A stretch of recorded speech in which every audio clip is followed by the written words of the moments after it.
welcome to the course Introduction to Advanced Cognitive Processes. I am Ark Verma from IIT Kanpur. In most of this week, we have been talking about different aspects and approaches towards problem solving. In the last lecture of the week, I will very briefly touch upon one of the topics that is slightly linked to problem solving, but it is also a very important topic in its own right: creativity. Now, what is creativity? We will talk about definitions at some point, but you can just pause and look around. Who are the people that you consider as creative? Inventors, authors, actors, poets, so on and so forth. People who have some qualities that are identifiably very different from all the other people around them. What are these qualities? What are the salient features of people who are considered creative? If you observe them, if you observe how they go about things, go about doing things, how they think, how they approach problems, how they solve particular problems, are in some sense different from how ordinary people solve problems. Also, what are these people doing that others are not? Why are these people very successful? Why are their solutions more impactful? Why are their solutions quicker, considered more ingenious than the solutions that come through ordinary thinking, that come through thinking of normal common individuals?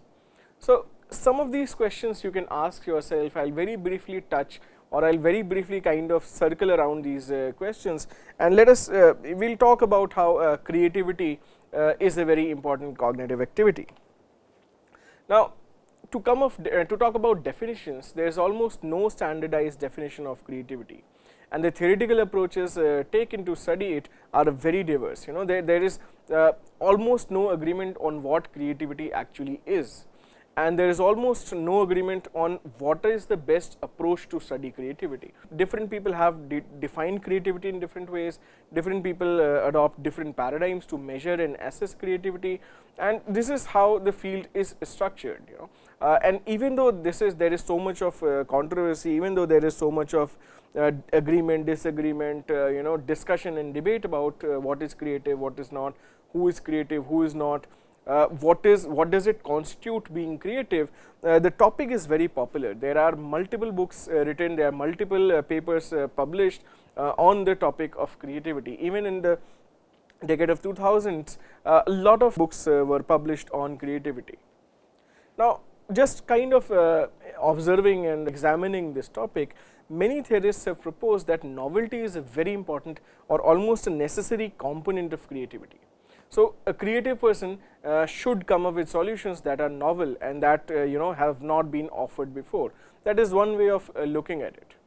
Other than the fact that the solution is novel, a creative solution must be useful as well and must be appropriate as well.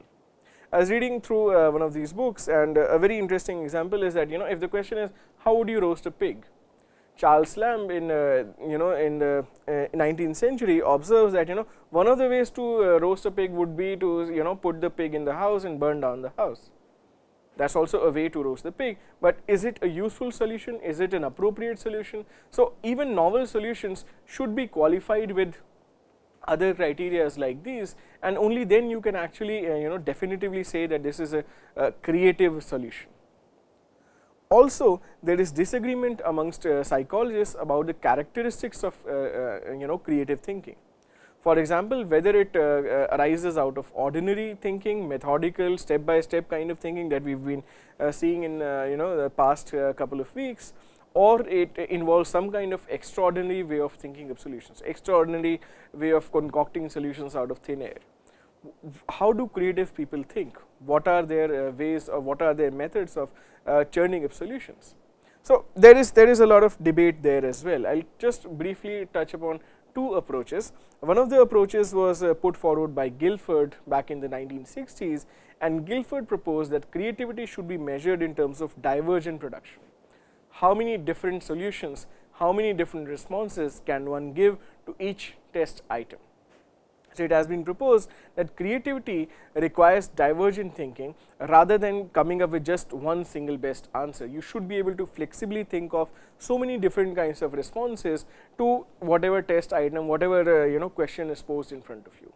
it makes a little bit of a sense, you know, it's not completely a bad idea. It's obviously, say for example, if somebody is intelligent, if somebody is witty enough, they can actually come up with a variety of responses to the same question, and that is certainly, you know, can be considered creative. But say for example, let us take an example, one of the tests that Guilford used, he basically gave these participants tests, and the somebody who scores high on these kind of tests must have been you know, must need to explore the solutions in a creative fashion, and they will get a high score on this test, and they will be considered more creative. So the demonstration is like, you know, divergent production test would be something like this. Many words begin with an L and an N. In 1 minute, list as many words as possible that have the form L beginning and end, N till the end. The words can have any number of letters between L and N. So you can, you know, you have to come up with so many words, as many words as possible in just 1 minute. Then the other problem is, suppose that people reach their final height at the age of 2. So the normal adult height would be less than 3 feet. In 1 minute, list as many consequences as possible that would result from this change. How much can you think? How divergent you can think? This will happen, this will happen, this will happen, and you can have to give you know, in just 1 minute, how many different things that are possible. Below, another problem could be, below is a list of names. So Sally, Maya, Harold and Beth, and what you have to do is, you have to say Beth, Gail and Joan, and what you have to do is, you have to arrange these names in as many orders as possible, in as many ways as possible in just 1 minute. One of the ways could be, you know, you could just use a number of syllables, you could use number of letters, you could use male names, female names, so many things you can do. The fourth problem is that there are 4 shapes here, and in 1 minute you have to combine them to make each of the following objects: a face, a lamp, a piece of playground equipment and a tree. Each shape may be used once, many times or not at all in forming each object, and it may be expanded or shrunk to any size. Each shape may also be rotated. So there is a lot of freedom there, and you have to just use these 4 shapes to make up whatever requirements have been placed before you. Now, depending upon what kind of responses people come up with, and depending upon different people coming up with different ranges of responses, one can actually, you know, give them a score on divergent thinking. You know, if somebody can come up with 500 solutions to one of these problems in 1 minute, and the other person can just come up with 200 solutions, then you would obviously assume that the person coming up with 500 solutions is more creative. Research on tests of divergent thinking have found moderate correlation between people's test scores and other judgment of creativity. So it has been, in some sense, in a moderate sense, shown that people who achieve higher score on these tests of divergent production are considered creative by other tests as well. However, the number of different ideas may not be the best measure of creativity, and that's basically been repeated in a lot of other studies as well. Because this measure does not really assess, and it does not really give you the idea about whether the number of ideas that you are generating are all novel or appropriate or useful. So they are, how effective those ideas are is not really just measured by number of ideas. So there could be other tests of creativity as well. Let us talk about a different theory of creativity, investment theory of creativity. Now Sternberg and colleagues propose that creative people who deal in the world of ideas also they behave a little bit like investors. You know, when nobody is buying the stock, buy a lot of it, and when everybody is interested in that, just sell it off and move to something else. So creative people, according to Sternberg and colleagues, produce a creative idea when no one else is interested in the investment. As soon as a lot of people start getting interested in the same ideas, they leave that and they move to newer pastures. So according to Sternberg and Lubart's investment theory of creativity, the essential attributes of creativity are 6. They are intelligence, knowledge, motivation, an encouraging environment, an appropriate thinking style, and also an appropriate personality. To work creatively, you must possess all 6 of these things. If you are missing on any one of or any 2 of these different attributes, you will not be considered creative. So if Sternberg and Lubart design a test, it would measure all 6 of these things, and a combination of scores of all 6 of these attributes would give you a certificate of creativity or not. Now this is also an interesting approach to look at creativity. One of the other factors that people have looked at with respect to creativity is the kind of motivation towards doing a task. So, and this motivation can be looked at in two ways. An important component of creativity seems to be intrinsic motivation. How passionate towards the task you are yourself, how involved or engaged in the task you are just for the sake of the task. So, intrinsic motivation is basically the motivation to work on a task for its own sake, because you find it interesting, you want to spend time with that task, and because it is interesting to you, you will think of various ways, you will think of different new, novel, innovative, useful ways to actually complete that task. The task has to be exciting for you, it has to be personally challenging for you, and it should hold your interest for longer times. That is what intrinsic motivation is. Now, intrinsic motivation can be contrasted with extrinsic motivation. What is extrinsic motivation? Extrinsic motivation is when you are not really interested in doing that task, it does not really appeal to you so much, but you are doing that task because completing that task promises you certain reward or a certain raise or something like that. Now, a lot of research has been done to compare the two kinds of motivation and kind of look into creative and non-creative people and how these different motivations vary among these people. So, research has demonstrated that people are more likely to be creative when they are working on a task that they are truly interested in, that they truly enjoy. In one of the studies, Ronco and colleagues, they administered a standardized test of intrinsic motivation to college students. So, they administered this test and they come up with scores of intrinsic motivation. The test asked participants then to rate their level of interest in three kinds of activities: writing, art, and problem solving. Several weeks later, the students are again brought to the laboratory, and when they are asked to perform tasks in these three areas, and their performance in these tasks are now judged by trained judges who will judge their performance on whether these performances are creative or not creative.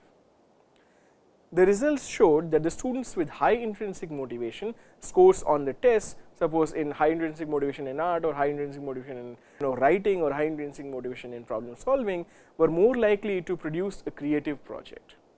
So, they directly kind of correlated how intrinsically motivated you are and how creative your solutions are going to be. Many studies have also shown that students tend to produce less creative projects if they are working on these projects for external reasons. If you are just working for a high grade, if you are just working for getting a good salary, if you are just working for so that people may think good of you, then probably you are not really putting yourself in that task as much as you need to do.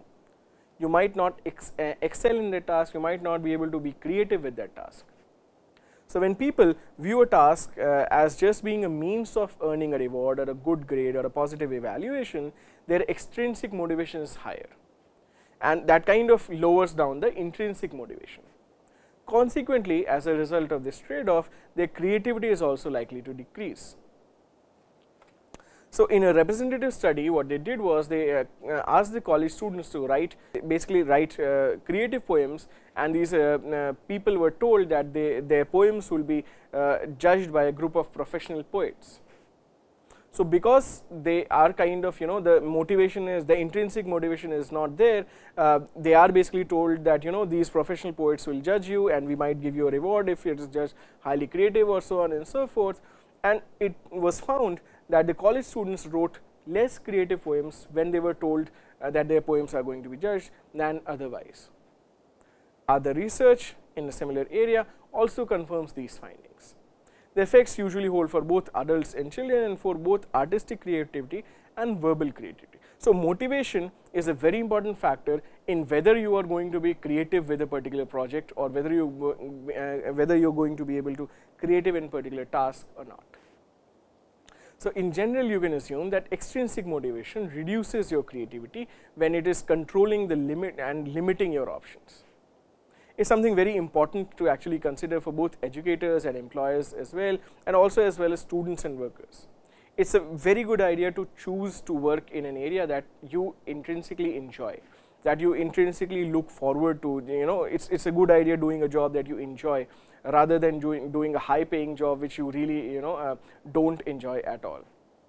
So, that is probably all from me from creativity. It was just a small introduction into what creativity is about, and that kind of ends the 6th week. We'll see you in the 7th week with a different topic. Thank you.